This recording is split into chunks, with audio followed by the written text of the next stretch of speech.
Hello good evening friends, I hope you are doing well. और आपके लिए मैं बहुत ही एक एंथुसियास्टिक टॉपिक यानी कि जिसमें students make sure problem face करते हैं, और वो मैं आपको बताने जा रहा हूँ कि how to cover GS portion. और GS portion I want to clear one statement in your mind कि अगर विदाउट जीएस यानी कि नो जीएस और नो सीडीएस, आपने देखा होगा और एक्सपीरियंस भी किया होगा और फील भी किया होगा, if you have given once or twice your CDS attempt, तो काफ़ी टाइम्स ये होता है कि जीएस पोर्शन की वजह से एग्ज़ाम क्लियर नहीं हो पाता।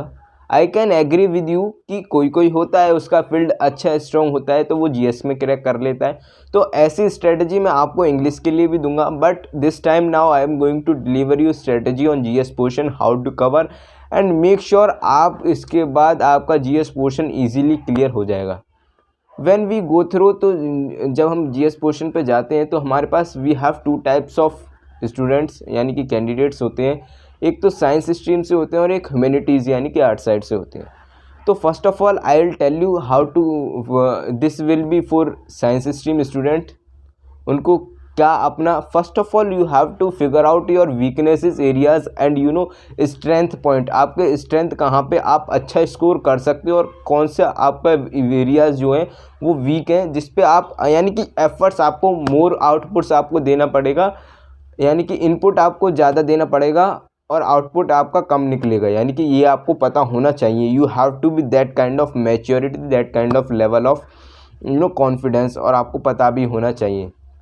इंट्रोस्पेक्शन करो पहले कि मेरे अंदर स्ट्रेंथ यानी कि किस सब्जेक्ट को मैं इजीली कवर कर सकता हूँ और कौन सा मुझे ज़्यादा एग्ज़ाम में हेल्पफुल और सुटेबल अकॉर्डिंग टू यू।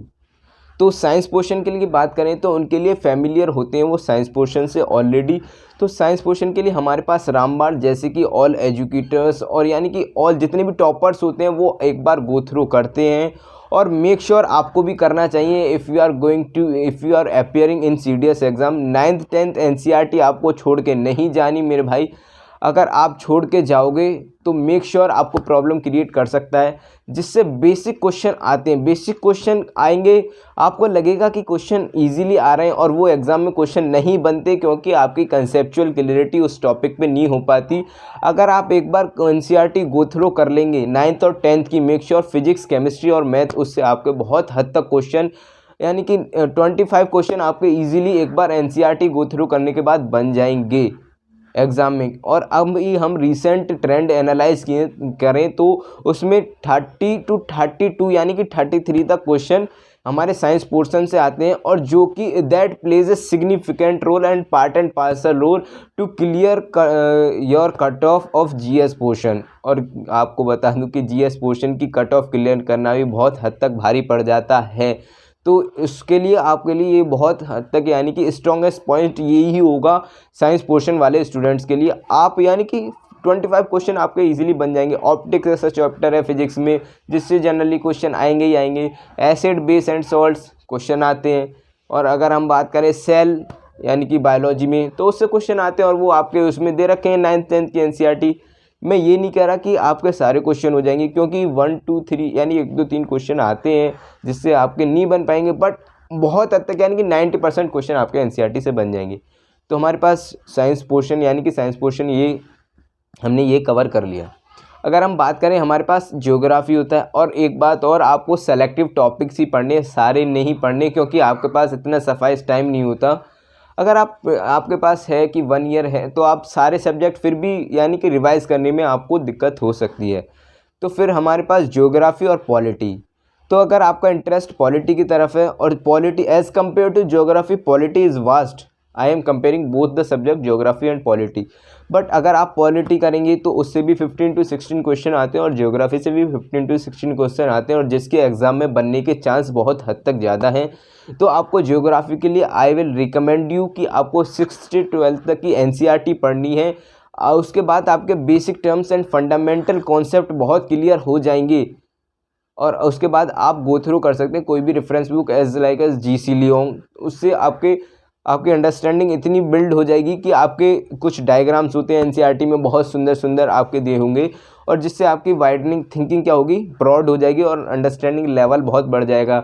यानी कि CO2 से हम बात करें ग्लोबल वार्मिंग, तो ये कंसेप्ट आपके 6th क्लास के NCERT में दे रखे हैं। एटमॉस्फेयर जिससे लेयर से क्वेश्चन आता है वो हमारे 7th क्लास में दे रखा है, 6th क्लास में दे रखा है, और जिससे जनरली एग्जाम क्वेश्चन में पुटअप होते हैं, तो वो आपको पता होना चाहिए कि किस पोर्शन से क्वेश्चन एग्जाम में पुटअप हो रहे हैं। तो ये हमारा ज्योग्राफी के लिए होगा। पॉलिटी की बात करूँ तो मैं आपको क्या करना है कि एक बार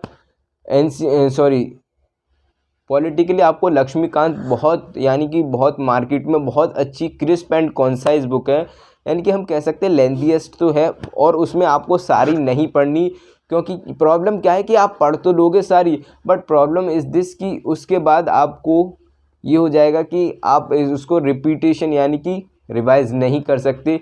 तो आपको क्या करना है, कुछ सेलेक्टिव टॉपिक्स जैसे कि हमारा प्रीएम्बल से क्वेश्चन आता है, मेकिंग ऑफ द कॉन्स्टिट्यूशन से क्वेश्चन सर्टेनिटी नहीं है ऐसे, but fundamental rights, fundamental duties, DPSP, parliament, supreme court, high court, judiciary, executive, ये सेंटर एंड स्टेट रिलेशंस, इनसे क्वेश्चन आते हैं एग्जाम में। तो ये आपको पता होना चाहिए और आपको ये एक बार पढ़ना चाहिए। और educate, I will recommend you कि आपको एजुकेटर को क्यों फॉलो करना चाहिए। आप अगर सेल्फ पढ़ेंगे तो आपको क्या डिफरेंस होगा। आप जब फर्स्ट टाइम आपका पॉलिटी पे अच्छी कमांड नहीं है और आपको कुछ नहीं पता टर्म्स, यानी कि जुडिशरी क्या होता है, एग्जीक्यूटिव, पार्लियामेंट्री, यानी कि आपको कुछ भी नहीं पता, मैं ये कह रहा हूँ बेसिक से आप स्टार्ट कर रहे हैं, तो आपको प्रॉब्लम होगी, मैं ये कह सकता हूँ। क्योंकि उसकी लक्ष्मीकांत की जो लैंग्वेज है, थोड़ा level of language is quite hard, moderate कह सकते हैं हम, ये नहीं कह सकते कि ईजी है, तो उसको समझने में प्रॉब्लम होगी इनिशियल डेज। बट आपके उसको एजुकेटर को फॉलो करके अगर आप एक बार गो थ्रू कर लोगे, यानी कि रीडिंग कर लोगे उसकी 1 by 1, तो आपका कंसेप्चुअल और कॉम्प्रहेंसिव अप्रोच उस पर बन जाएगी आपकी। तो पॉलिटिकली आपको क्वेश्चन उसमें से कवर हो जाएंगे। तो ये हमारा पॉलिटिकली अप्रोच रहेगी। अगर मैं बात करूँ आपकी करंट अफेयर्स की, तो करंट अफेयर्स को बहुत बच्चे नेगलेक्ट करते हैं और वो आपके लिए बिग प्रॉब्लम यानी कि ब्लंडर क्रिएट कर सकता है, और वो आपको एग्जाम में not only for written that is also for SSB। अगर आप CDS की SSB देने जाएंगे तो आपका यानी कि मैच्योरिटी लेवल वो they will expect to you कि आपको इतना तो पता होना चाहिए कि what is happening in your surrounding. तो आपको एक ईच एंड एवरी पॉइंट पे अपने ओपिनियन होने चाहिए, जो कि ग्रुप डिस्कशन में आपके लिए बहुत हेल्पफुल रहेगा SSB के लिए। और आपको बहुत सारे टर्म्स आप एक बार पढ़ेंगे ना उस करंट अफेयर्स से, तो आपको बहुत नॉलेज होगी वर्ल्ड मैप की, और जो कि ज्योग्राफी में उसमें क्या होता है, करंट अफेयर्स में हमारे बहुत सारे टॉपिक्स कवर हो जाते हैं, यानी कि वो रिलेटेड हो जाते हैं ज्योग्राफी से रिलेटेड मैप्स की जानकारी। अगर हम बात करें जैसे कि हिजाब अभी हमारे कंट्रोवर्सी में चल रहा है, तो आपके लिए अब if you are able to, आपको अपनी ओपिनियन फ्रेम करनी चाहिए उस टॉपिक पे, जनरल जो करंट सिचुएशन में चल रहा है। यूक्रेन एंड रसिया चल रहा है, और हमारे पास हरियाणा में 75% ये लोकल इशू है, बट हमारे पास चल रहा है, यानी कि अफ़गानिस्तान में स्टारवेशन है और लोग अपने अपने यानी कि ऑर्गन्स बीच के खाना खा रहे हैं। तो ये आपको पता होना चाहिए और आप अपनी ओपिनियन भी फ्रेम करनी चाहिए आपको। तो ये ग्रेजुअली, इसका ये मतलब ये नहीं कि अगर आपने अपना रिटन एग्ज़ाम क्लियर कर लिया तो आपको बस टाइम ज़्यादा नहीं मिलेगा और आपको टाइम पता भी नहीं चलेगा कहाँ मिलेगा। तो ये gradually with the passage of time आपको टाइम लगेगा इसमें डेवलप करने में।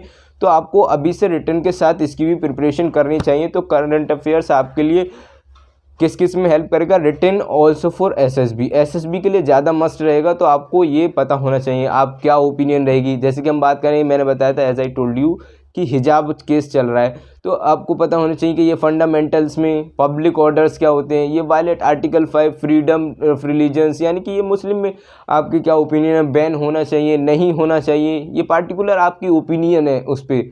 और डेफिनेटली दे विल हेल्प, आपकी जो अंडरस्टैंडिंग लेवल है और वाइडनिंग थिंकिंग आपकी इतनी बढ़ जाएगी, और आपकी मैच्योरिटी भी इससे काफ़ी, आपका टाइम मैनेजमेंट और बहुत कुछ स्किल्स आप में डेवलप होंगी।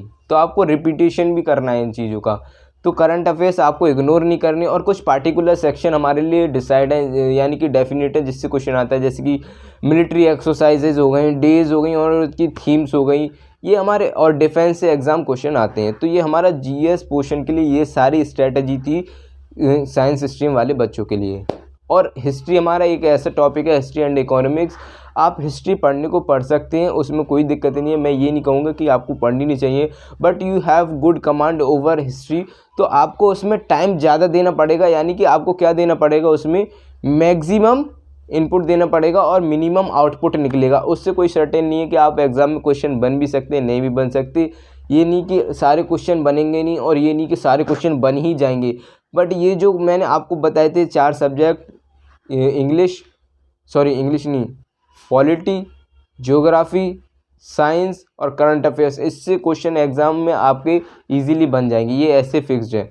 इकोनॉमिक्स में आप कुछ पढ़ सकते हैं अकॉर्डिंग टू फिक्स पैटर्न। आपको PYQ एनालाइज करने चाहिए कि जिससे कि जनरली ग्राफ से क्वेश्चन आते हैं, तो वो एनालाइज करने के बाद आप क्वेश्चन बना सकते हैं। अगर हम बात करें ह्यूमैनिटीज़ के लिए, यानी कि आर्ट साइड वालों के लिए साइंस स्ट्रीम पे कवर करना यानी कि हार्ड हो जाता है, थोड़ा डिफ़िकल्टी फेस करनी पड़ती है क्योंकि उन्होंने कभी पढ़ा नहीं है।